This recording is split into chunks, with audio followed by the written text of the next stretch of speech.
Hello everyone, welcome you all at Lokesh sir unlimited study zone. So देखिए बच्चों, सबसे पहले हम कर रहे हैं क्वेश्चन नंबर 24 कल के सैंपल पेपर का।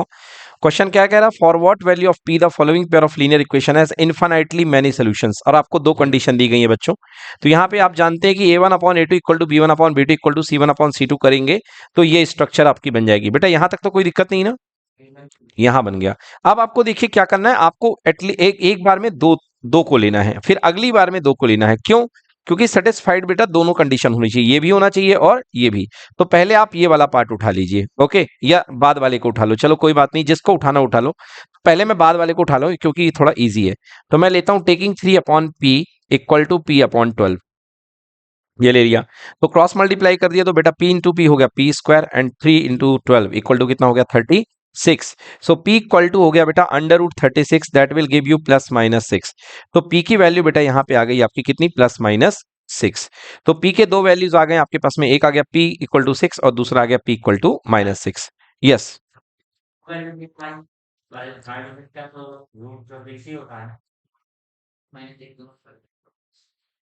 ठीक है। देखिए बेटा सेकंड केस लेते हैं। सेकंड केस में अब हमको यहां से भी देखना पड़ेगा कि कौन सी वैल्यू सेटिस्फाई कर रही है।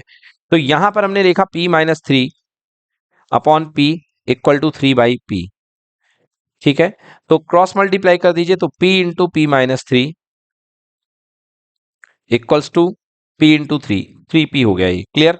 सो p² माइनस का 3p इक्वल्स टू 3p। तो p² -6p equals to 0। p common, bracket में p-6 इक्वल्स टू 0।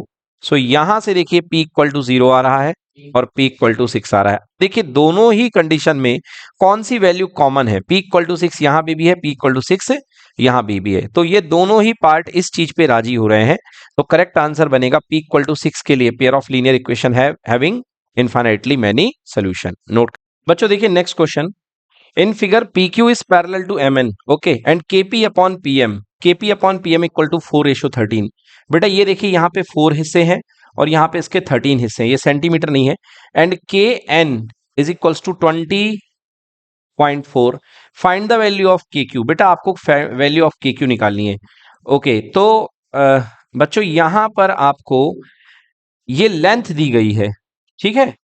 ये आपको लेंथ दी गई है, k से लेकर के n तक की लेंथ आपको दी गई है 20:4 और आपको बोला गया है कि KQ की वैल्यू क्या होगी। इसमें थोड़ा सा 8th क्लास का कंसेप्ट लगेगा, 8th क्लास का कंसेप्ट लगेगा। कैसे? रेशियो वाला।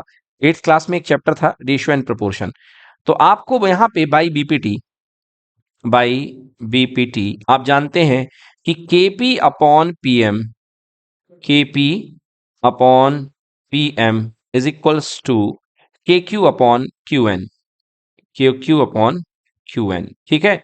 और देखो KP/PM की वैल्यू दी गई है 4/13। थोड़ा सा लॉजिक लगाओ बच्चों।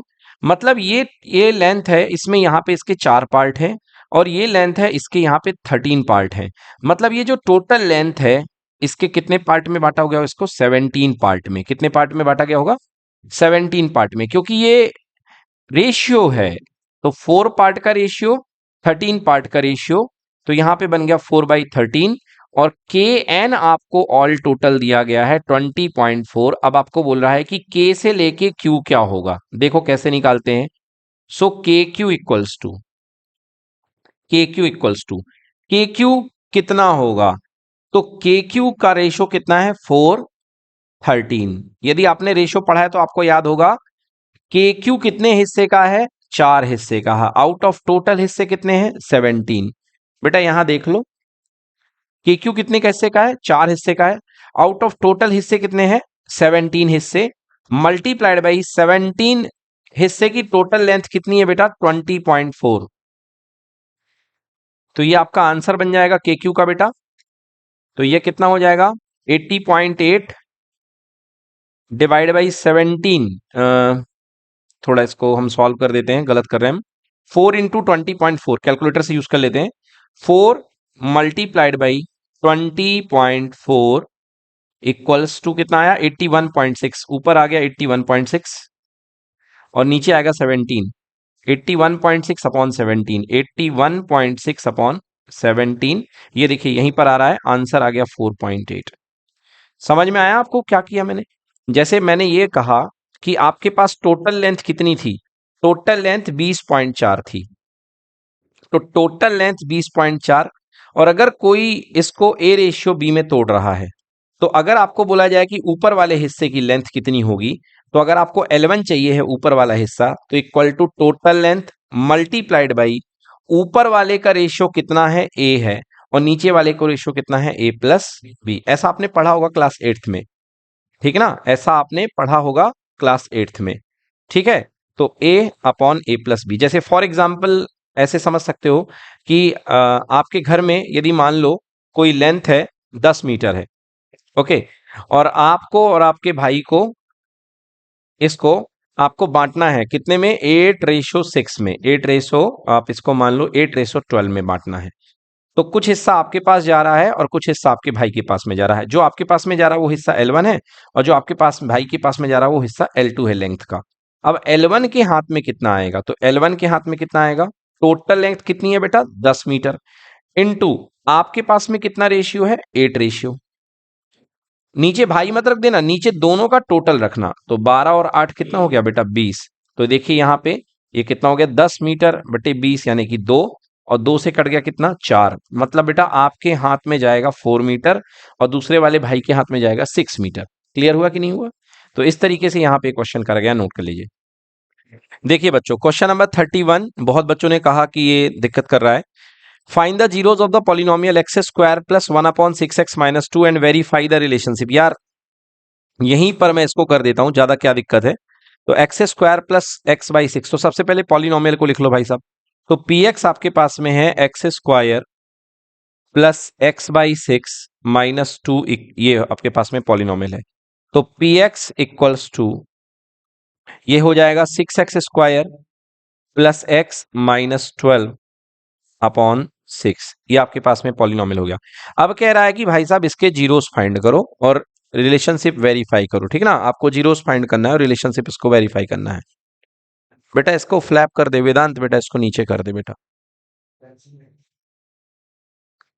बेटा नाचना कूदना बंद कर दो, इसको फ्लैप को नीचे कर लो ना। हाँ, इसको बंद कर दो ना, सही से रख दो। हाँ ठीक, तो ये आपके पास में हो गया, ठीक है ना। अब आपको वेरीफाई करना है रिलेशनशिप कोफिशिएंट्स के बीच में। तो सबसे पहले क्या करना है, इसके आपको जीरोस फाइंड करने हैं। तो जीरोस फाइंड करने के लिए px इक्वल टू क्या कर दिया, 0। तो देखिए जैसे आप px इक्वल टू 0 करेंगे, मतलब 6x² plus x - 12 upon 6 equal to 0। तो 0 का 6 से मल्टीप्लाई कर दीजिए, तो ये हो गया 6x² plus x - 12 equal to 0। तो अब आपको दो ऐसे नंबर चाहिए हैं कि मल्टीप्लाई करने पर कितना आ जाए, -72, और सम करने पर कितना आ जाए, 1 आ जाए, ठीक है ना। तो ऐसे दो नंबर बताइए कि जिनका मल्टीप्लाई करने पर -72 और सम करने पर 1, प्लस का 9 माइनस का 8, तो 6x² प्लस का 9x माइनस का 8x। भूमि देख रही हो आप, भूमि तुम भी को क्या आदत होगी क्या, देखो बेटा 6x² नहीं देख रही क्या भूमि? हाँ तो एक बार में यस बोलो बेटा। 6x² plus 9x minus 8x minus 12 equal to 0। यहां से क्या कॉमन दिख रहा है भूमि, 3x, तो 3x कॉमन लेंगे तो 2x प्लस 3, और यहां से क्या कॉमन दिख रहा है, माइनस का 4x, तो क्या बचेगा 2x प्लस का 3 equal to 0। So 2x plus 3, और यहाँ पे हमने 4 कॉमन लेना था ओनली, और plus 3x minus 4 equal to 0। तो 2x प्लस 3 और 3x माइनस 4 इक्वल टू 0। तो अब यदि इनको हम 0 के इक्वल करते हैं, तो 2x plus 3 equal to 0, 2x plus 3 equal to 0, this means x equal to -3/2, and दूसरा 3x minus 4 equal to 0, 0। So 3x equals to 4, यानी x इक्वल टू 4/3। तो हमारे पास दो जीरोज आ चुके हैं, एक आ चुका है -3/2 एंड दूसरा आ चुका है हमारे पास में कितना, 4/3। यस, दो जीरोज आ चुके हैं, आप इनको अल्फा और बीटा का नाम दे सकते हैं। अब आपको रिलेशनशिप वेरीफाई करनी है यहाँ पे। तो ये जो इक्वेशन आपके पास बना है, इसके आधार पे आप ax² plus bx plus c या इसी के आधार पे ले लें, कोई दिक्कत होने वाली नहीं है, है ना। आप यहां से भी ले सकते हैं, कोई प्रॉब्लम होने वाली नहीं है। तो फ्रॉम इक्वेशन 1 यहाँ पे देखिए आपके पास में ये जो इक्वेशन है इसको देख करके हम a x square plus b x plus c से इसका कंपेरिजन करके ए बी सी छांट लेते हैं और सॉल्व करते हैं। तो देखिए हमारे पास में जो इक्वेशन है P X equal to X square plus X upon 6 minus 2, तो P X equals to X square plus X upon 6 minus का 2 दिया हुआ है।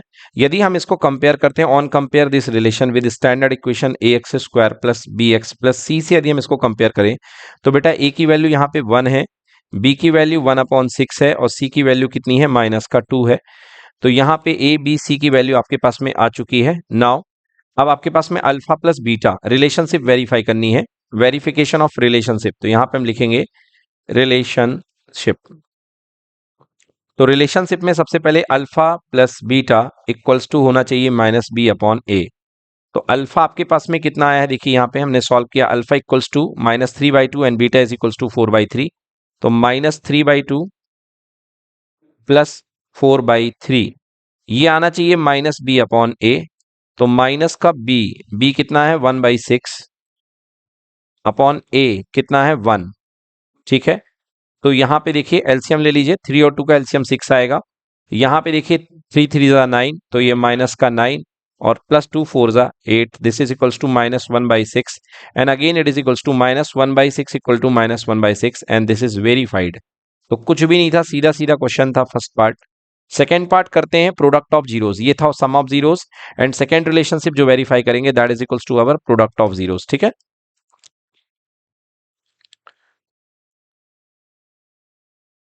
yes, second relation is product of zeros, alpha into beta should be equals to c upon A.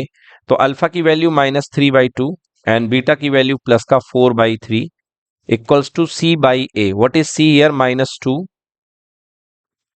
Upon a 1। Okay, यहां से देखिए 2 times and 3 से 3 क्या हो गया कैंसिल। सो बेटा ये वैल्यू आ गई -2 और ये वैल्यू आ गई -2, hence again it is verified. Done guys, so ये हो गया क्लियर।